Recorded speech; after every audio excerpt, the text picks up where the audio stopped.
Have you ever wondered what it takes to become a cardiologist? My name is Dr. Isang, and I'm a practicing cardiologist over the past 2 years. I'm going on year 3 in the next few months. But in this video, we're going to be talking about what are the steps when becoming a cardiologist, how I became a cardiologist, and some of the hurdles that you will face, some of the hurdles I faced, and how I was able to overcome them. Hopefully this helps you. Leave a comment. Let me know what your experiences are for all the cardiologists, and hopefully we can use this video and many videos to help inspire people. So the first one is, why did I become a cardiologist? The honest truth is, I thought I was going to become a football player, but unfortunately, during my junior year, actually my senior year of high school, I had a pretty gruesome injury in which I had an open compound fracture, meaning that both bones in my leg broke, and because it was open, it bled out, and basically ending my, aspirations to becoming a football player. I thought I was going to be a linebacker in the NFL, the next Ray Lewis, but turns out that was just not for me. And I knew from that instance that I wanted to become a doctor. I wasn't sure exactly what type of doctor I wanted to be, but I knew that I wanted to help people in medicine. I wanted to be able to provide care. And the reason behind that even is, before football, I always was toying around medicine or athletics, and that's because of my mother is a psychiatrist. So I always was exposed to that and knew that if athletics was not for me, that I was going to focus the rest of my life to becoming a cardiologist. So kind of always knew that when I was a child that I wanted to become a doctor or play football, but realistically knowing that medicine was going to be, for lack of better words, the easier path, because you can only imagine that the thousands, hundreds of thousands of people who also want to become a doctor or become a football player or in any type of athletics, basketball, baseball, and just the numbers don't match. That is actually easier. We can probably talk about that at a different stage. So I injured myself during my senior year of high school, and I knew that I wanted to become a doctor. So of course I further after my senior year went to college and did the pre-med courses. And one of the biggest recommendations I have for people who are in college and want to become a doctor is make sure that you know what the requirements are, the science requirements, the math requirements, statistics, Calc 1, Calc 2, etc.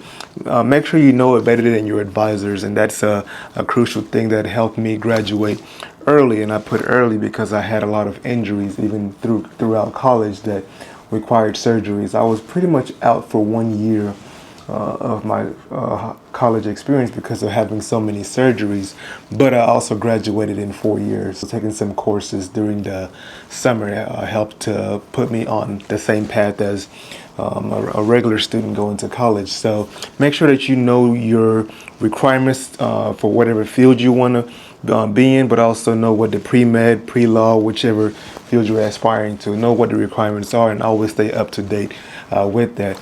But with pre-medicine, microbiology, a lot of the biologies and biochemistry was one of the biggest focuses for me. I was a micro major, so that helped a lot for my first year of medical school with microbiology and biochemistry. So, one of the recommendations that I have is that if you have a strong aspiration to becoming a doctor, then start early and take some courses that you will end up seeing again in medical school or these exams. So something like microbiology, biology, physics will help, anatomy.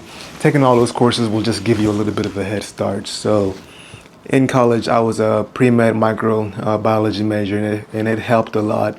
And college, of course, is going to be the most important step to becoming to getting into medical school, to becoming a doctor, and then residency, fellowship. So being a microbiology major was one thing that helped, but another thing is going to be the MCAT. The MCAT was the biggest reason that I did not get into medical school on my first attempt, and also did not get into medical school in the U.S. I actually went to medical school overseas at Ross University. My biggest recommendation for people who want to get into medical school is focus on your weak areas. When I was studying for the MCAT, I was focusing on my weak areas, but whenever I found any difficulties, I was always going back to the areas that I was strongest at. Of course, the sciences versus the English section being my biggest hurdle. So when you're taking these pre-test MCAT exams, whatever is your lowest score, that's going to be the area that you focus on the highest. And start a little bit earlier if you have issues with it. A lot of my friends took a few months before to study for it. In hindsight, I should have probably taken a full year just to study a little bit and prepare myself for the MCAT. So the second biggest thing is knowing what your weaknesses are, knowing what your weak areas are, and focusing on that to make sure that you get the best and the highest score that you can, because that's what the medical schools are going to judge you on. Number one, it's going to be your MCAT score. Number two, your GPA. And then number three, making sure that you get enough exposure with shadowing and exposure possibly in volunteer work. And I did a little bit of both, volunteering in the hospital in the pediatric department and shadowing my surgeon who operated on me. And then he gave me insights into shadowing other types of surgeons. I was able to shadow a vascular surgeon, able to shadow a neurosurgeon, and I think that's one of the biggest things that also helped too when I eventually got into medical school. So you have the initial aspiration of wanting to become a doctor. You have undergrad where you have to bust it and get a good GPA, good MCAT score, and then you take the MCAT. Focus on your weak areas, take the pre-test, take MCAT courses. Kaplan offers one, board reviews, and then you knock the MCAT out of the water. You get great scores, you get into medical school. The most gruesome 4 years of your life. The biggest example is I was a microbiology major, so I got exposed to everything. Biology, micro, and biochemistry. We did all of that in probably 3 weeks in medical school. Every single thing that I learned in 4 years, we had to learn in 3 to 4 weeks. So medical school is a grind, but it's also fun. It was the best decision I ever made, not just to becoming a cardiologist eventually, but that's where I also met my wife. But medical school is a grind. You get exposed to everything, whether it's surgery, cardiology, infectious disease, OBGYN, psychiatry, neurology. And from there, you can see which field you're gravitating to, which field you're good at, but also understanding that your step scores matter. So your step 2 scores, step 1 now is a pass fail, but step 2 scores, higher it is, the more specialized fields you can get into. So if you have a high score, you can get into orthopedics or vascular, or urology, and things like that. So I chose internal medicine. Just at that time, I knew I wasn't going to be a surgeon because during my medical school training, it was too painful to stand up for 4 to 6 hours in cases, and my hands dexterity wasn't as good as I thought it should be. So I knew I was gonna do something, but I wanted to be exposed to a little bit of everything, and that's where internal medicine was the best field for me. So during my 3 years of internal medicine, I saw a little bit of everything. Initially thought I was going to do one specialty, didn't get in, which was the best thing that ever happened to me because I became a hospitalist for 2 years. And while doing hospitalist, I knew I wanted to have a mixture of inpatient and outpatient and the ability to go back and forth. I knew I didn't like poop, so GI was ruled out. I thought I was going to like pulm crit, and most cardiologists do like pulmonary critical care medicine, but it can be pretty gruesome on the mind. A lot of the deaths that you see, and I just knew I wasn't going to be able to handle it long term. Nephrology, I liked a little bit. Rheumatology, endocrinology, I liked it all, but I still wanted to be able to do some procedures, maybe not for 3 to 4 hours, but anything that I can do for 5 to 10 to 15 minutes. And cardiology was the one that fit the best. I get to do things like TEs.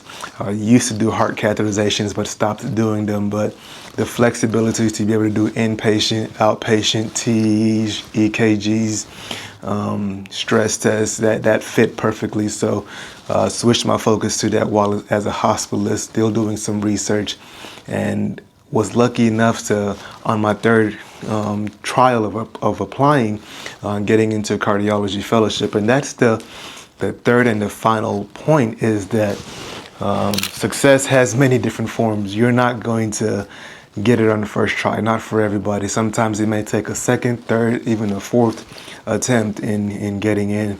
And I kind of got a little bit of a insight from that from my mother, the struggles that she had into becoming a psychiatrist, my own personal struggles in getting into medical school. So when I was faced with the same with trying to become a cardiologist, it was hard and it sucked, but I knew that the reward was going to be amazing if I was able to be successful. But also that each time I didn't match into cardiology, I was like, oh no, I guess I get to continue being a doctor and working as a hospitalist and nocturnist. So that was that was like a good and bad thing, because those years that I was working, we were able to travel the world and finally reunite with my wife, who was completing her OBGYN residency in New Jersey. And then on my third attempt, like I said, got into fellowship in cardiology. And once again, 3 gruesome years. And within the field of cardiology, you can do so many different types of cardiology. You can do interventional, general, electrophysiology, heart failure, and the list goes on, congenital. So being that, my wife is an OBGYN and that schedule automatically is crazy, we elected, hashtag she told me that you were not, I shouldn't do that, but I knew that it was going to be very difficult to have a good work-life balance with me being an interventional cardiologist and her being an OBGYN. So general cardiology has been amazing, the best decision that I could have made. Every now and then I get that itch to want to do interventional, but understanding that I get to have a better work-life balance and an interventionalist is way more than enough, and I have a lot of job satisfaction in what I'm doing as a general non-invasive cardiologist. Been practicing for about 2 years now, and the points that I've already made, I want to emphasize the importance of to keep going, the importance of trials, that each time that you fail, you're leading closer and closer to success. So just because you were told a no, it doesn't mean never. Keep going after it. And number 2 is enjoying the process, that even though you're going through some trials, there's going to be some good in there, and making sure that you're not missing out on those opportunities to celebrate the good amongst your trials. My name is Dr. Isang, and if you got any benefit from this, you know what to do. But if you don't, leave a comment, share your experiences, and share your goals. Thank you.